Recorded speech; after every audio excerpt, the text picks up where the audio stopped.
네, 제34회 공인중개사 법령 및 중개실무 기출문제 해설 강의 진행하도록 하겠습니다. 1번 문제 한번 보도록 하시죠. 1번, 공인중개사 법령상 금지되는 행위를 모두 고르라고 했습니다. 기억, 법인의 개업공인중개사가 중개업과 함께 주택의 분양대행업을 겸업했다라고 하는데, 주택의 분양대행은 상업용 건축물의 분양대행과 함께 공인중개사법 14조가 법인인 개업공인중개사에게 허용한 업무죠. 그러므로 이것은 금지된다고 할 수가 없겠고요. 니은, 다른 사람의 중개사무소 등록증을 양수하여 사용하는 행위. 등록증은 양도되어뿐만 아니라 양수하는 행위. 심지어 2023년 개정으로는 등록증 양도되어를 알선하는 행위까지도 금지하는 행위가 되는 거죠. 그 다음 디귿, 공인중개사로 하여금 그의 공인중개사 자격증을 다른 사람에게 대여하도록 알선하는 행위. 이거 2023년 개정된 내용을 묻는 건데, 등록증이든 자격증이든 양도 대여를 한 자와 받은 자뿐만이 아니라 알선을 하는 행위도 1년 이하의 징역 또는 1,000만 원 이하의 벌금으로 금지하도록 개정이 되었었던 거죠. 그래서 니은과 디귿이 금지가 되는 행위이기 때문에 사항이 정답이 되는 문제였었습니다. 이어지는 2번 문제. 공인중개사 법령상 공인중개사 정책심의위원회에 관한 설명 중에서 틀린 것을 묻는 문제인데요. 1항을 보시면 위원은 위원장이 임명하거나 위촉한다 그랬는데, 공인중개사 정책심의위원회 위원장은 국토교통부 제1차관이 맞는 거죠. 그리고 나머지 위원은 국토부 1차관인 위원장이 아니고 국토교통부 장관이요. 국토교통부 장관이 임명하거나 위촉하는 것이었었습니다. 그래서 1항이 틀린 지문으로 정답되는 문제였었습니다. 이어지는 3번 문제입니다. 공인중개사 법령상 용어의 정의에 관한 설명으로서 옳은 것을 묻고 있는데, 1항, 중개대상물을 거래 당사자 간에 교환하는 행위는 중개에 해당하나요? 해당하지 않죠. 매매, 교환, 임대차와 같은 권리득실 변경을 알선하는 행위가 중개죠. 그러니까 중개대상물의 거래 당사자 간의 교환을 알선했을 때 중개행위에 속하는 거지, 교환하는 행위는 법률행위죠. 그거는 중개행위에 속하지 않는 겁니다. 그 다음 2항, 다른 사람의 의뢰에 의하여 중개하는 경우에 그에 대한 보수를 받지 않더라도 중개업에 해당하나요? 해당할 수가 없는 것이, 중개업이란 다른 사람의 의뢰에 의하여 일정한 보수를 받고 였었죠. 보수를 받고 중개를 업으로 행하는 것이 중개업입니다. 그러므로 보수받지 않고 한 행위는 중개행위일 수는 있지만 중개업이 될 수는 없는 것이었었습니다. 3항, 개업공인중개사인 법인의 임원으로서 공인중개사인 자가 중개업무를 수행하는 경우에는 개업공인중개사에 해당한다? 아닙니다. 어떤 경우에도 법인의 임사원을 개업공인중개사로 간주하는 경우는 없고, 고용인이나 법인의 임사원이 중개 업무와 관련해서 행한 행위를 그를 고용한 개업공인중개사의 행위로 간주하는 거지, 임원을 바로 개업공인중개사로 간주하지는 않는 거죠. 4항, 공인중개사가 개업공인중개사에 소속되어 개업공인중개사의 중개 업무와 관련된 단순한 업무를 보조하는 경우에는 중개보조원입니까? 중개보조원이 아니라 그 단순한 업무를 보조했다 하더라도 개업공인중개사에게 고용된 공인중개사라면 그 자는 소속공인중개사인 겁니다. 중개보조원은 단순한 업무만 보조하는 자이지만, 소속공인중개사는 업무를 수행도 할 수 있지만, 그렇다고 소속공인중개사가 업무를 수행만 해야 되는 건 아닙니다. 당연히 소속공인중개사는 단순 업무 보조도 할 수 있고, 단순 업무를 보조한다 하더라도 공인중개사 자격증 있는 고용인이면 그 자는 소속공인중개사인 것입니다.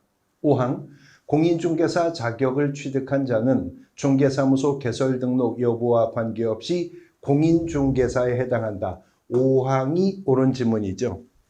일단 자격을 취득했다면 그 자는 공인중개사인 거죠. 물론 등록을 하여야 이제 공인중개사인 개업공인중개사가 될 수가 있는 것이지만요. 5항이 옳은 지문으로 정답이 되겠습니다. 이어지는 4번 문제. 공인중개사 법령상 중개사무소 설치에 관한 설명으로 틀린 것을 묻는 문제였었는데요. 4항이 정답이었습니다. 법인이 아닌 개업공인중개사가 그 관할구역 외 지역에 분사무소를 설치하기 위해서는 등록관청에 신고하여야 한다 그랬는데, 분사무소라고 하는 것은 오직 법인인 개업공인중개사만이 가질 수가 있는 것이지, 법인이 아닌 개업공인중개사는 어떤 수단과 방법을 동원하더라도 분사무소라는 건 가질 수가 없는 것이기 때문에 그렇죠. 그래서 사항이 틀린 지문 정답입니다. 이어지는 5번 문제. 공인중개사 법령상 법인의 중개사무소 개설 등록 기준으로 역시 틀린 것을 묻는 문제였었는데요. 2항 지문이 정답이었어요. 대표자를 포함한 그랬는데, 법인의 임사원 중 3분의 1 이상이 공인중개사이어야 한다는 것은 대표자를 제외한 임사원들이 그래야 한다는 것이고, 그 대표자는 별도로 반드시 공인중개사이어야 한다는 게 등록의 기준이죠. 이렇게 포함 들어갈 자리에 제외를 혹은 제외 들어갈 자리에 포함을 집어넣는 이런 출제 방식은 역대 기출문제 속에서 아주 상습적인 전형적인 출제 기법이기도 했었던 부분입니다. 2항이 정답이 되겠습니다. 6번 문제입니다. 6번.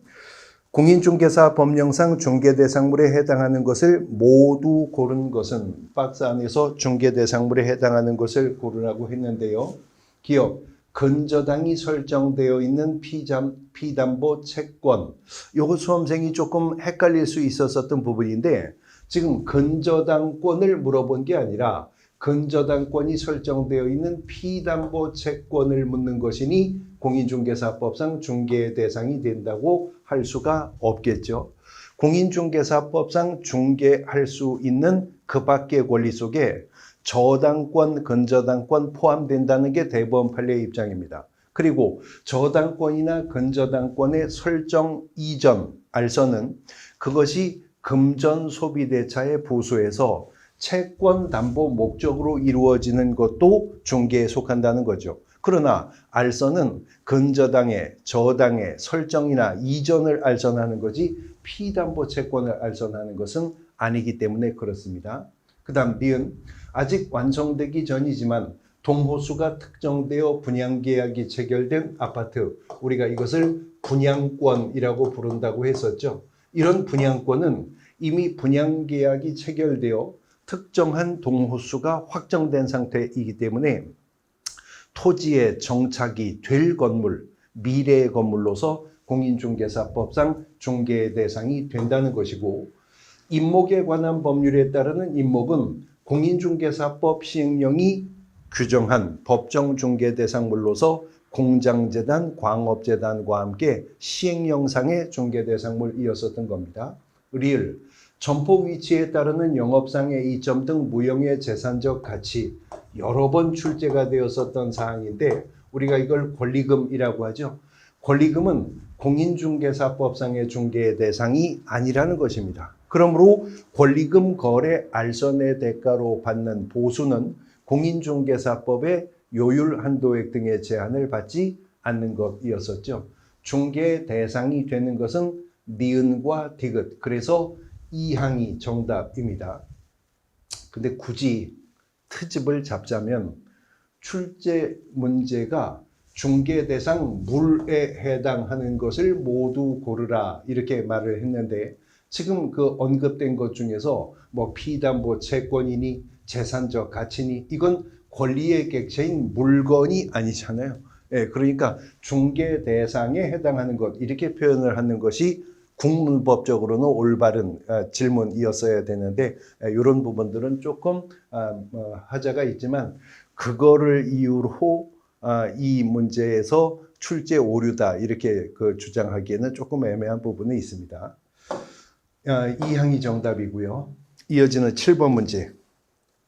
공인중개사 법령상 개업공인중개사의 고용에 관한 설명 중에서 옳은 것을 찾고 있습니다. 1항 중개보조원의 업무상 행위는 그를 고용한 개업공인중개사 행위로 보지 않나요?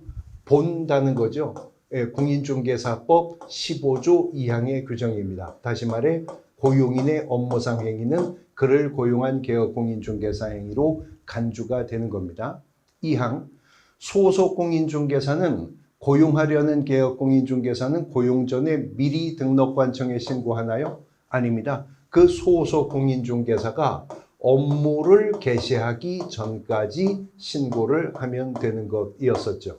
3항 개업공인중개사는 중개보조원과의 고용관계가 종료된 때에는 고용관계가 종료된 날로부터 10일 이내에 등록관청에 고용관계 종료 신고하도록 하고 있습니다. 3항이 옳은 지문 정답이고요. 4항 개업공인중개사가 소속공인중개사와의 고용신고를 할 때 해당 소속공인중개사 실무교육 수료 확인증 제출해야 된다. 실무교육 수료 확인증 사본 제출 의무 없습니다. 5항 개업공인중개사는 외국인을 중개보조원으로 고용할 수 없나요? 외국인도 중개보조원으로 고용할 수 있는 거죠. 단 이때는 그 외국인이 등록의 결격 사유에 해당하지 않음을 증명하는 서류가 제출되면 될 것입니다. 3항이 옳은 지문으로서 정답이 되겠습니다. 이어지는 8번 문제. 공인중개사 법령상 중개사무소 개설 등록을 위한 제출 서류에 관한 설명으로 틀린 것을 묻는 문제였는데요. 1항이 정답이었습니다. 공인중개사 자격증 사본을 제출하여야 한다 그랬는데 중개사무소 개설 등록 신청할 때도 분사무소 설치 신고할 때도 소속 공인중개사 고용 신고할 때도 공인중개사 자격증 사본 제출 의무는 없죠. 현행 공인중개사 법령상 공인중개사 자격증 사본을 제출해야 하는 경우는 거래정보사업자 지정 신청할 때 정보처리기사 자격증 사본과 공인중개사 자격증 사본을 각각 1매 이상 제출하도록 하는 것만 있었습니다. 1항이 틀린 지문 정답이 되겠습니다. 이어지는 9번 문제.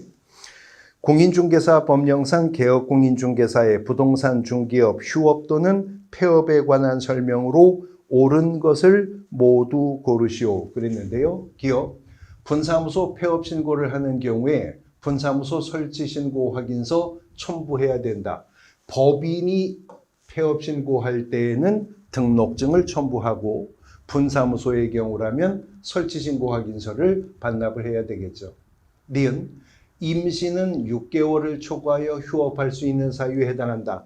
원래 신고했어도 휴업 기간은 6월을 초과할 수가 없지만 질병으로 인한 요양, 징집으로 인한 입영, 취학, 그리고 임신 및 출산, 그 밖에 이에 준하는 사유로서 국토교통부 장관이 정해서 고시하는 사유는 6월을 초과할 수가 있습니다.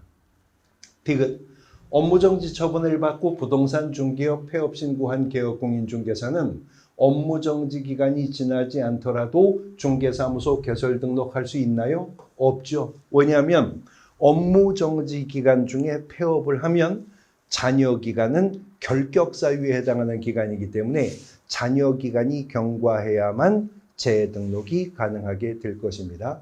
옳은 것은 기업과 니은이 옳았습니다. 그래서 2항이 정답이 되겠습니다.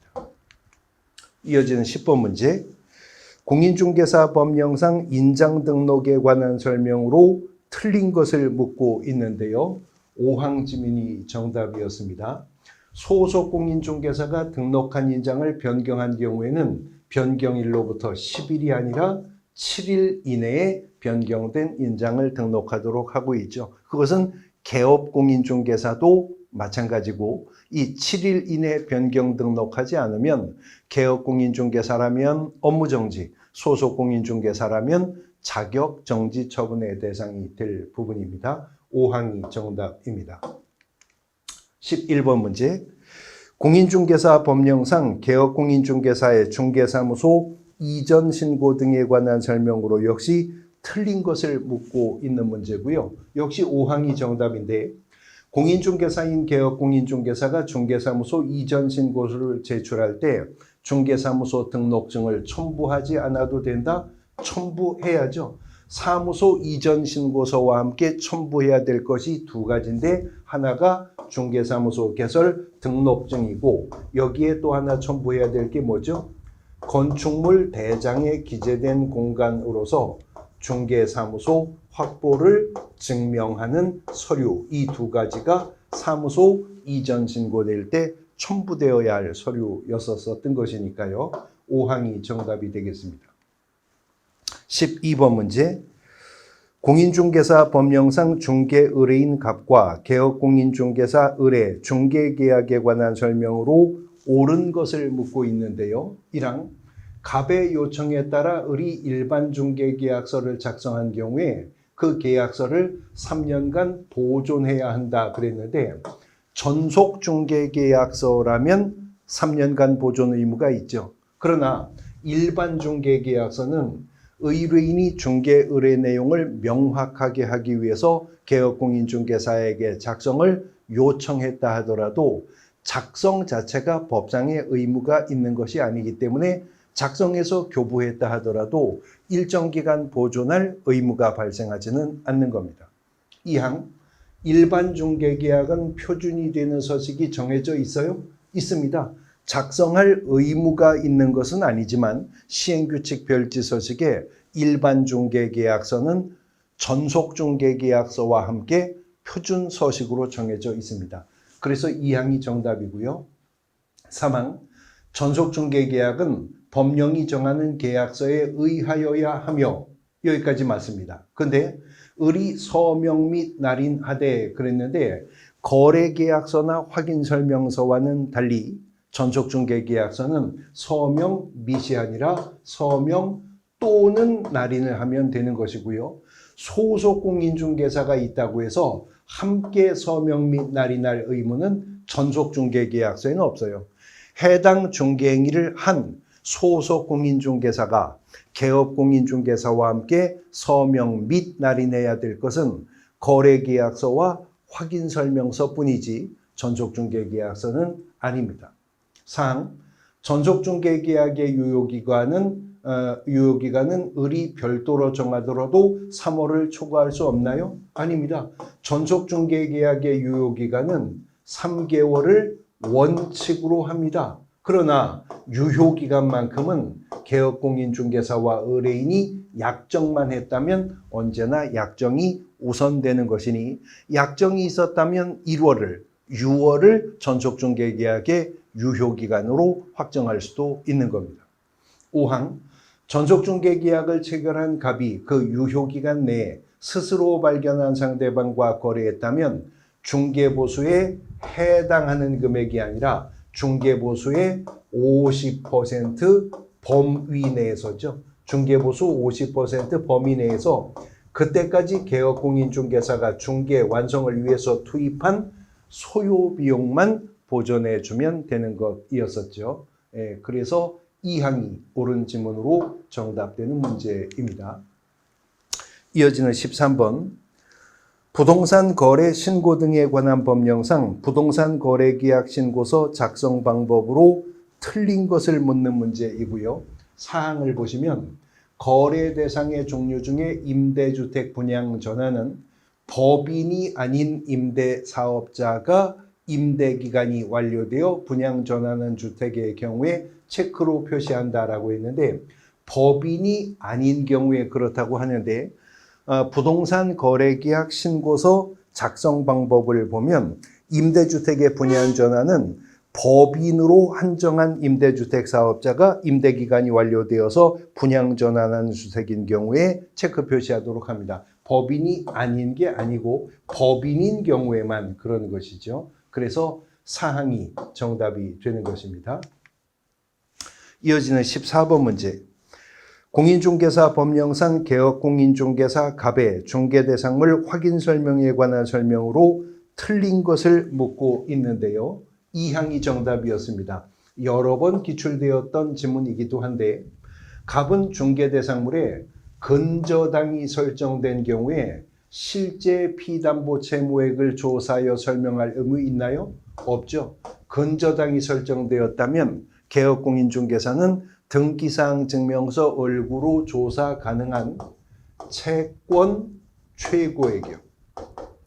채권 최고액까지만 조사해서 의뢰인에게 설명하면 족하지 실채무액까지 설명해야 될 의무는 있다고 할 수 없다는 것이 대법원 판례의 입장이었었던 것입니다.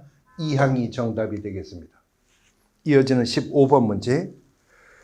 공인중개사 법령상 공인중개사인 개업공인중개사 갑의 손해배상 책임의 보장에 관한 설명으로 틀린 것을 묻고 있습니다. 4항이 정답이었는데 갑이 손해배상 책임을 보장하기 위해 조치를 이행하지 아니하고 업무를 개시한 경우에는 업무정지 사유에 해당하지 않는다 그랬는데 이러한 손해배상 책임의 보장 조치 의무 위반은요.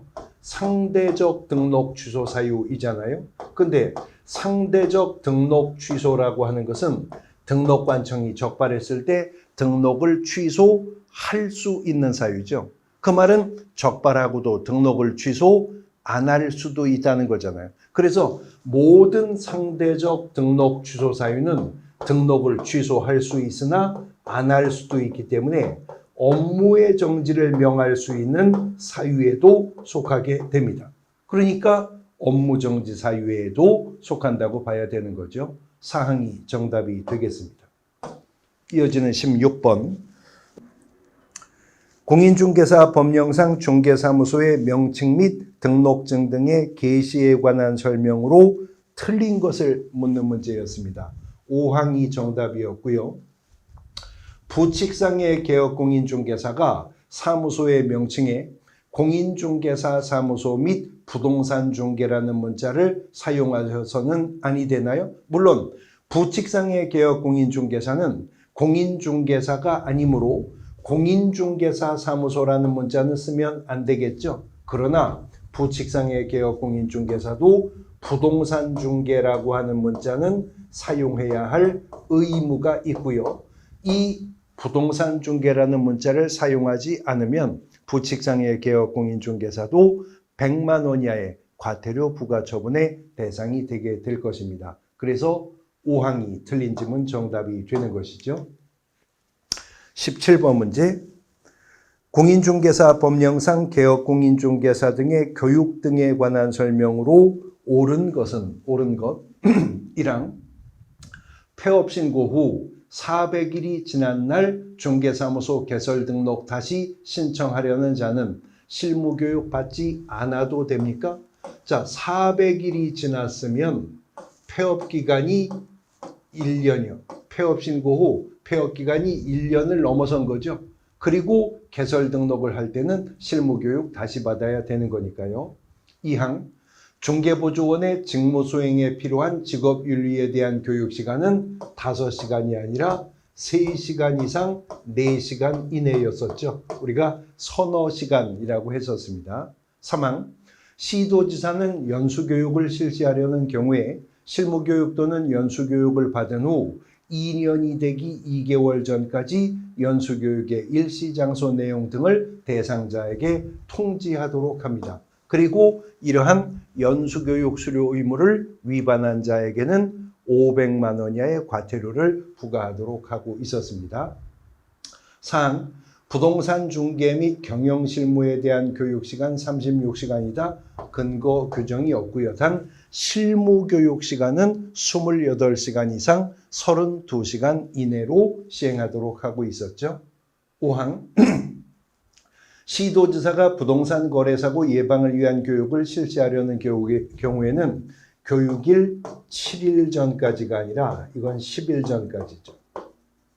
교육일 10일 전까지 교육일 시 교육장소 및 교육 내용을 교육 대상자에게 통지하도록 하고 있었던 겁니다. 3항이 정답이 되겠습니다.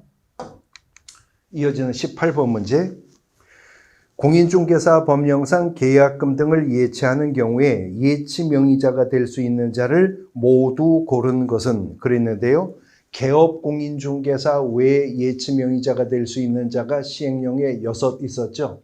금융기관, 은행이 있었고요. 공제사업을 하는 자, 신탁업자, 채신관서, 보험회사, 그리고 예치 전문회사가 그것이었습니다. 거기 보험회사 있었었죠. 그런데 투자중개업자 없었습니다. 신탁업자는 있었었고요. 그 다음에 지방재정공제 시행령에 언급이 없었죠. 기업과 디귿입니다. 그래서 이 항이 정답이 되겠습니다. 이어지는 19번 문제. 공인중개사 법령상 규정 위반으로 과태료가 부과되는 경우에 과태료 부과 기준에서 정하는 금액이 가장 적은 것은, 문제가 아주 지엽적으로 나왔어요. 500만 원 이하 100만 원 이하의 과태료 처분은 사유별로 그 부과 기준액이 정해져 있는 거거든요. 그 부과 기준액까지 들어가서 내용을 파악해야만 정답을 잡을 수 있는 문제였는데, 1항 휴업한 중개업에 재개 신고하지 않은 거 100만 원 이하의 과태료 처분 사유이긴 한데 부과 기준 금액은 20만 원인 것이고요. 2항 중개사무소 등록증을 게시하지 않은 거 역시 100만 원 이하의 과태료 처분 사유인데 부과 기준 금액은 30만 원이었었고요. 3항 중개사무소 이전 신고하지 않은 거, 사무소 이전 신고 위반도 100만 원 이하의 과태료 처분 사유인데 부과 기준액은 30만 원입니다. 4항 연수교육을 정당한 사유 없이 받지 않았다. 연수교육 의무 위반에 대해서는 그 과태료 부과 기준이 500만 원 이하의 과태료 처분 사유에 속하는 거죠. 손해배상 책임 보장에 관한 사항을 설명하지 않은 거, 이거 30만 원 이하의 과태료. 그래서 금액은 20만 원이 가장 낮은 것이기 때문에 1항이 정답이 되는 것입니다. 네, 20번 문제 보겠습니다. A씨의 중개사무소를 둔 개업공인중개사가 A씨에 소개하는 주택에 대하여 아래와 같이 매매와 임대차 계약을 동시에 중개했다. 공인중개사 법령상 개업공인중개사 갑으로부터 받을 수 있는 중개보수의 최고 한도액이 얼마인가 하는 문제인데, 지금요 동일한 중개대상물에 대해서 동일한 거래 당사자 간에 동일한 기회에 매매를 포함한 둘 이상의 거래가 이루어졌잖아요. 이때는 매매에 관한 금액만 중개보수로 계산을 하는 것인데, 매매 금액이 2억 5천만 원이고 적용할 요율은 0.4입니다. 그러면 2억 5천 곱하기 0.4, 1천분의 4 하면 100만 원이 산출액이 나오죠. 그런데 지금 한도액이 요율에 주어져 있지 않으니까 당사자 중 일방에게 받을 수 있는 보수액은 100만 원이고, 동일한 중개대상물에 대해서 동일한 당사자 간의 동일한 기회의 매매를 포함한 임대차가 이루어졌기 때문에 임대차에 관한 중개보수는 별도로 받을 수 없게 될 것입니다. 1항이 정답이 되겠습니다. 21번 문제. 공인중개사 법령상 소속 공인중개사에게 금지되는 행위를 모두 고르라고 합니다. 금지되는 거 기억. 공인중개사 명칭을 사용하는 행위는 당연히 소속 공인중개사도 공인중개사이므로 금지하지 않겠죠. 그러나 중개대상물에 대한 표시광고는 개업공인중개사가 아닌 자는 중개대상물에 대해서 표시광고할 수가 없기 때문에 소속 공인중개사라 하더라도 그자가 주도적으로 중개대상물 표시광고할 수는 없는 것이겠고요. 그 다음 중개대상물의 매매를 업으로 하는 행위와 시세에 부당한 영향을 줄 목적으로 온라인 커뮤니티 등을 이용하여 특정 가격 이하로 중개를 의뢰하지 아니하도록 유도함으로써 개업공인중개사 업무를 방해하는 행위는 공인중개사법 33조가 1항과 2항에서 각각 금지하는 행위인데, 디귿은 개업공인중개사 등에게 금지하는 행위고, 리을은 누구든지 이 행위를 하면 안 된다고 했습니다. 그래서 니은, 디귿, 리을 4항이 정답이 되겠습니다. 이어지는 22번 문제 보겠습니다. 공인중개사 법령상 소속 공인중개사의 규정 위반 행위 중 자격정지 기준이 6개월에 해당하는 것을 모두 고르라 그랬는데요. 아까 과태료 처분의 세부 기준이 나왔었는데 이번에는 자격정지에서도 세부 기준을 가지고 문제가 나왔어요. 그리고 6개월짜리를 고르라고 했는데 기억에 이중사무소에 소속되었다. 이거 6개월입니다. 기준이. 그 다음에 니은 거래계약서에 서명 날이 나지 않는 거. 요거 기준이 3개월인 것이고요. 그 다음에 디귿 등록한 인장을 사용하지 않는 것도 3개월.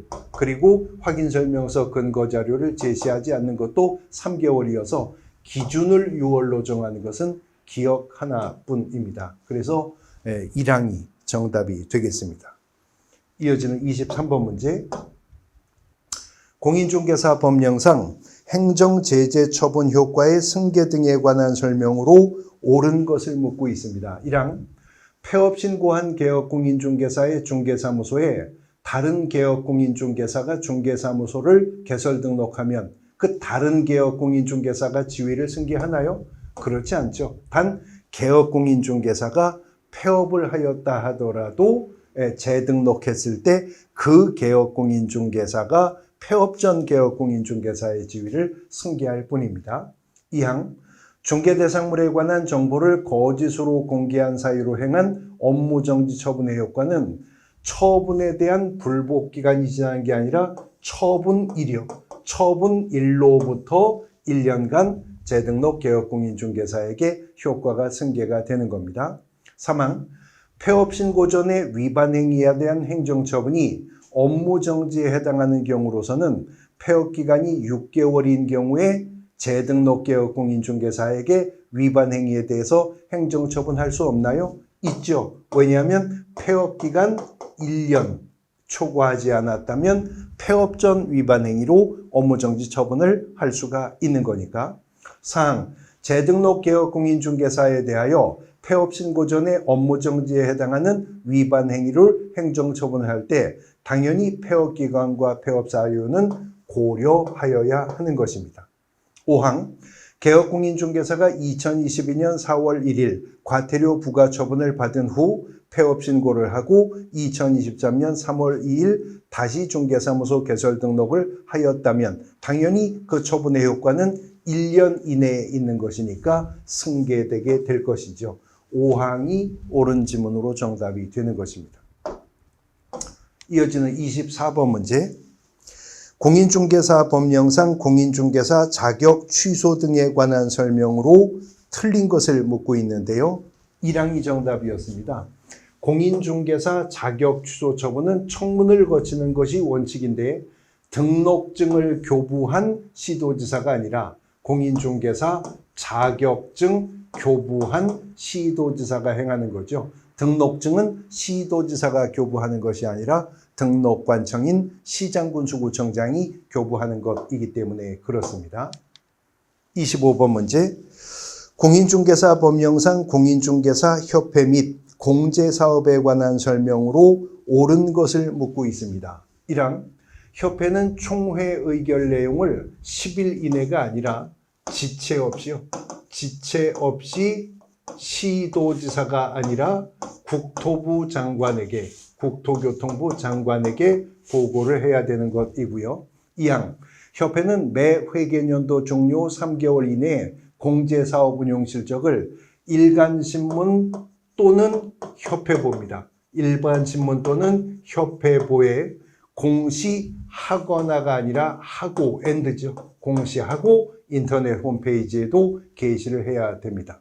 3항 협회 창립 총회를 개회할 때 특별자치도에서 10인 이상 요구는 없죠. 단 서울특별시에서 100명 이상, 나머지 각 시도에서는 각각 20인 이상 분포되어 600명 이상을 구성해야 되는 것이고요. 4항 공제 규정에서 책임준비금의 적립 비율은 공제료 수입액의 100분의 5가 아니라 10 이상 적립하도록 하고 있죠. 그래서 5항이 정답입니다.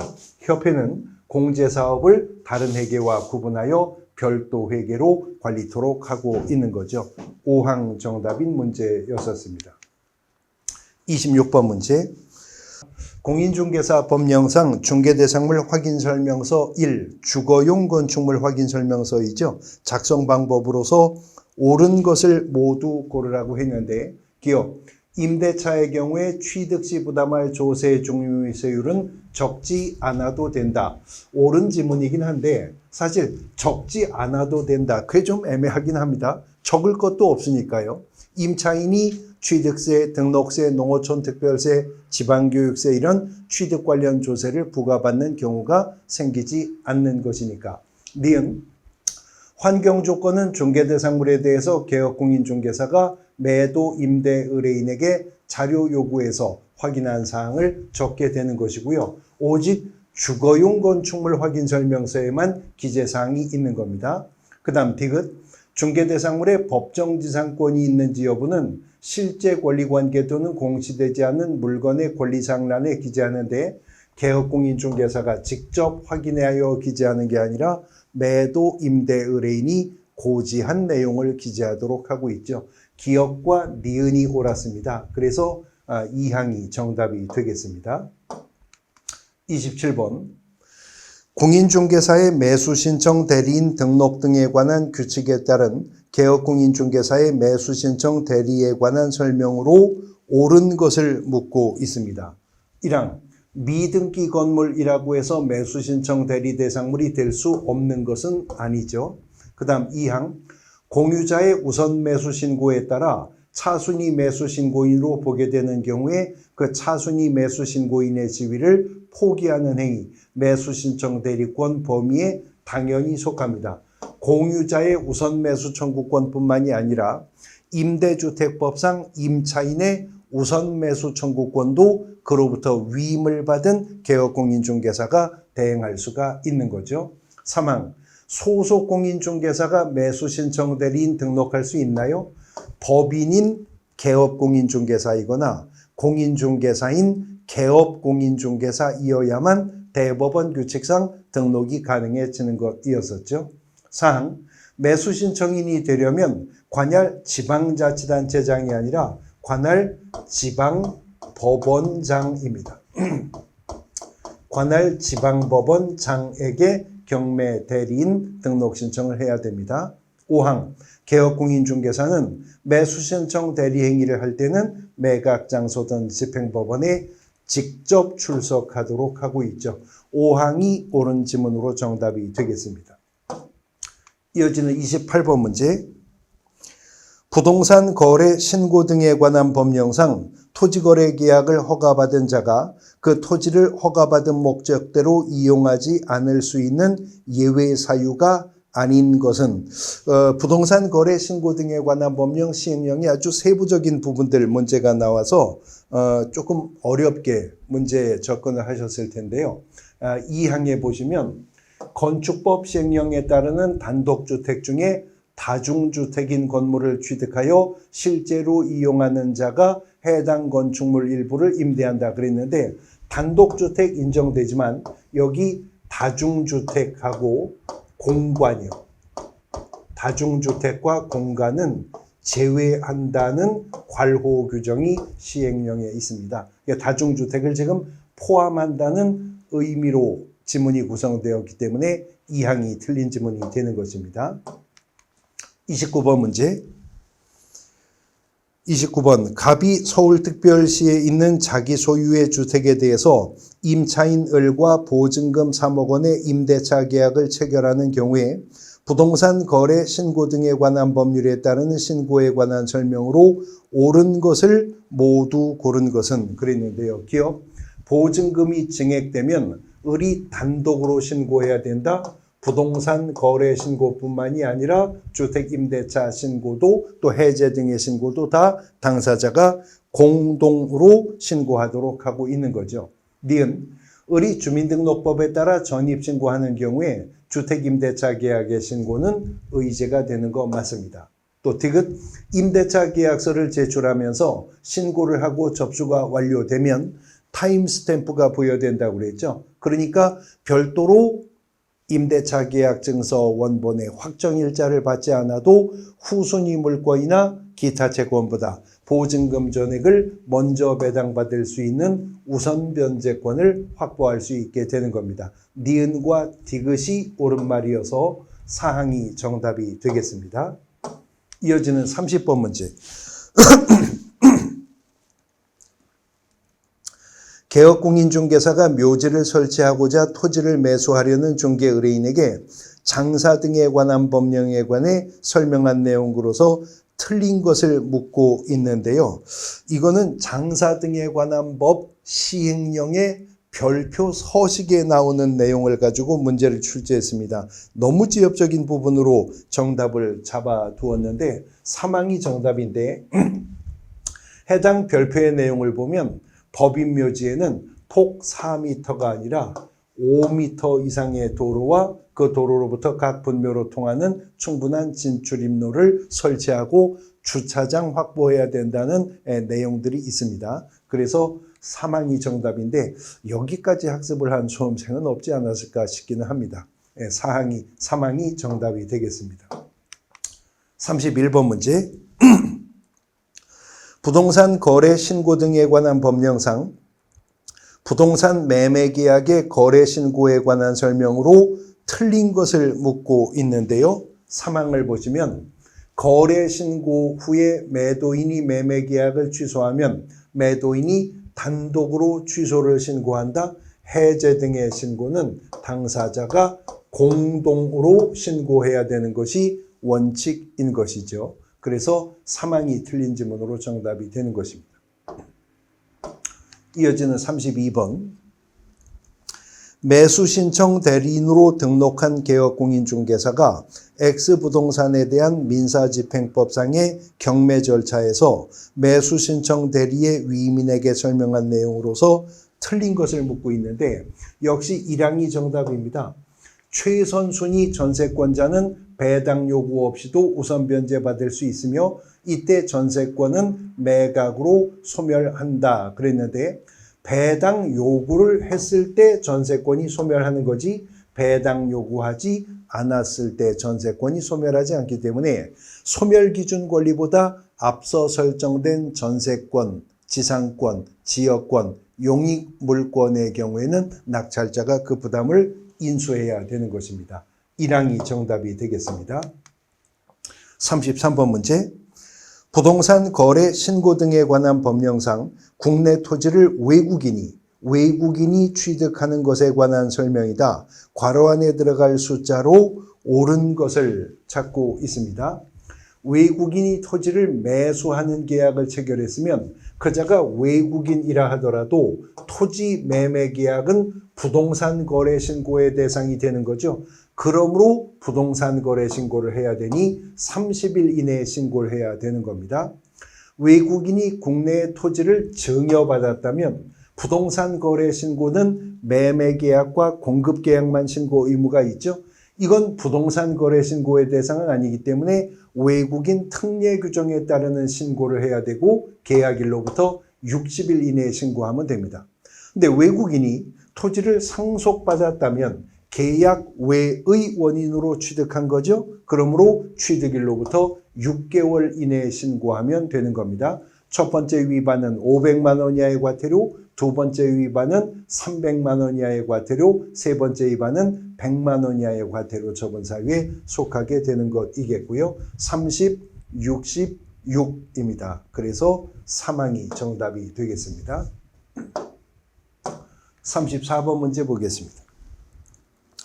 부동산 거래 신고 등에 관한 법령상 토지거래 허가구역 내 토지 매매에 관한 설명으로 옳은 것을 모두 고르시오 그랬는데요. 기억 허가를 받지 아니하고 체결한 매매계약은 그 효력이 발생하지 않는다. 토지거래 허가라고 하는 제도는 강행 규정이면서 법률행위의 효력 발생 요건입니다. 그러므로 허가받지 않고 체결된 계약은 무효죠. 단 유동적 무효 상태에 있어요. 그렇기 때문에 두 번째, 허가받기 전에 당사자는 매매계약상 채무불이행을 이유로 계약을 해지할 수가 있다라고 했는데 토지거래 허가를 받기 전에 매매계약은 유동적 무효 상태에 있다고 했잖아요. 유동적 무효 상태에 있기 때문에 계약에 따르는 채권 채무가 발생하지 않아서 채무 불이행이 성립할 여지가 없는 겁니다. 그래서 채무 불이행을 이유로 한 손해배상 청구권이나 계약 해제 등은 허용되지 않게 될 것이죠. 디귿, 매매계약의 확정적 무효의 일부 귀책 사유가 있는 당사자도 계약의 무효를 주장할 수는 있는 것이고요. 그래서 기역과 디귿, 사망이 정답이 되겠습니다. 이어지는 35번 문제. 부동산 거래 신고 등에 관한 법령상 포상금 지급에 관한 설명으로 틀린 것을 모두 고르라고 합니다. 기역, 가명으로 신고하여 신고인을 확인할 수 없는 경우에는 포상금 지급하지 아니할 수 있는 거 맞죠? 니은, 신고관청에 포상금 지급 신청서가 접수된 날로부터 여기 1개월이 아니라 2개월 이내에 포상금 지급하도록 되어 있고요. 신고관청은 하나의 위반 행위에 대해서 2명 이상이 각각 신고한 경우에는 포상금은 균등 배분이 아니라 선착순이었었잖아요. 최초로 신고 또는 고발한 자에게 포상금을 지급하기로 했었던 부분입니다. 그래서 틀린 것을 모두 고르라고 했는데 기역과 디귿이 틀렸습니다. 이 항이 정답이 되는 것이고요. 36번. 개업공인중개사가 집합건물을 매수하려는 의뢰인에게 집합건물의 소유 및 관리에 관한 법률에 관해 설명한 것으로 틀린 것은, 이 집합건물의 소유 및 관리에 관한 법률은 민사특별법에 속하는 부분으로서 1차 민법에서 배우신 부분이죠. 근데 올해도 중개실무에서 이 한 문제가 출제가 되었는데 5항이 틀렸습니다. 여기에 일부 공용 부분의 관리에 관한 사항 중 구분 소유자 전원이라고 했잖아요. 전원에게 이해관계가 있는 사항은 그것을 공용하는 구분 소유자만의 집회결의로 결정을 한다 그랬는데, 집합건물 소유 및 관리에 관한 법률 14조에 따르면 모든 전원에게 적용되는 사항은 구분 소유자 전원의 집회결의로 결정하도록 하고 있습니다. 전원의 집회결의인데 그 공용하는 구분 소유자만의 집회결의로 이렇게 말했기 때문에 5항이 틀린 지문이 되는 것입니다. 37번 문제. 개업공인중개사가 주택임대차보호법 적용에 관해 설명한 내용으로 틀린 것을 모두 고른 것은, 기억, 주택의 미등기 전세계약에 관해서는 주택임대차보호법 준용하는 거 맞죠? 그 다음에 니은, 주거용 건물에 해당하는지 여부는 임대차 목적물의 공부상 표시만 기준으로 합니까? 아니요. 임대차 계약 체결 당시 당사자 간에 합의한 실질적 용도가 무엇이었었느냐를 판단 기준으로 합니다. 디귿, 임차권 등기 없이 우선 변제권이 인정되는 소액 임차인의 소액 보증금 반환 채권, 다시 말해 최우선 변제권 말하는 건데, 배당 요구가 필요한 배당 채권에 해당하지 않는다. 소액 임차인도 최우선 변제권을 행사해야 된다는 것인데, 그것은 법원이 결정하여 공고한 배당 요구 종기 전에 배당을 요구하는 걸 의미하는 것입니다. 그래서 디귿도 틀린 지문이 되기 때문에 디귿과 니은으로 구성된 사항이 정답이 되겠습니다. 이어지는 38번. 개업공인중개사가 중개의뢰인에게 분묘가 있는 토지에 관해서 설명한 내용으로 틀린 것을 모두 고른 것은, 분묘와 관련해 올해는 2문제나 문제가 출제가 되고 있는데요. 틀린 걸 모두 골라보면, 기억, 토지 소유자의 승낙에 의해서 성립하는 분묘기지권의 경우 성립 당시 토지 소유자와 분묘 소유 수호 관리자가 지료 지급 의무의 존부에 관해 약정을 했다면 그 약정의 효력은 분묘 승계인에게 당연히 미치게 되겠죠. 기억 틀렸고요. 그 다음 니은, 분묘기지권은 지상권 유사의 관습상의 물권이라는 말은 맞습니다. 디귿 장사 등에 관한 법률 시행일 이후 토지 소유자의 승낙 없이 설치한 분묘에 대해서는 분묘기지권 시효 취득 주장할 수 없겠죠. 무연분묘 처리에 관한 규정이 장사법에 들어왔기 때문에. 그러나 장사법이 시행되기 이전에 설치된 분묘라면 토지 소유자의 승낙 없이 설치했어도 평온 공연하게 20년간 수호봉제사했을 때 시효 취득을 인정을 했었던 부분입니다. 기역과 디귿이 틀렸죠. 그래서 사망이 정답이 되겠네요. 39번 문제. 부동산 거래 신고 등에 관한 법령상 토지거래 허가구역 등에 관한 사항으로서 틀린 것을 묻고 있는데 1항 허가구역의 지정을 공고한 날로부터 7일이 아니라 5일 후에 그 효력이 발생하도록 하고 있죠. 1항이 정답이 되는 아주 간단한 문제였었습니다. 이어지는 40번. 2023년 10월 7일 갑은 친구 을과 X부동산에 대해서 을을 명의수탁자로 하는 명의신탁약정을 체결했다. 개업공인중개사가 이에 관하여 설명한 내용으로 옳은 것을 모두 고른 것은 옳은 지문을 골라보면 기억, 갑과 을 사이의 명의신탁약정은 무효다. 등기 명의신탁이든 계약 명의신탁이든 명의신탁약정은 무효가 되는 것이죠. 그 다음 니은 X부동산의 소유자가 갑이라면 명의신탁약정에 의해서 갑에게 을로 소유권 이전 등기가 맞춰졌다는 이유만으로 당연히 불법 원인급여에 해당한다고 볼 수는 없다. 그렇습니다. 니은도 옳은 말이 되겠습니다. 그 다음 디귿 X부동산의 소유자가 병이고 계약 명의신탁이라면 병이 그 약정을 알았더라도 병으로부터 소유권 이전 등기를 마친 을은 유효하게 소유권을 취득하나요?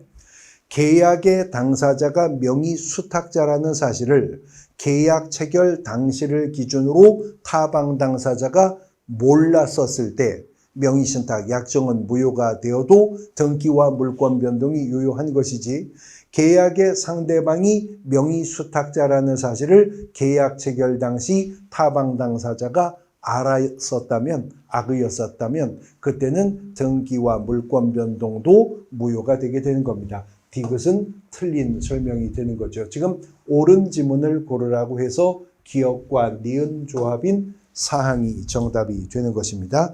제34회 공인중개사 시험 공인중개사 법령 및 중개실무 과목 기출문제 해설 강의를 마무리하겠습니다. 수고하셨습니다.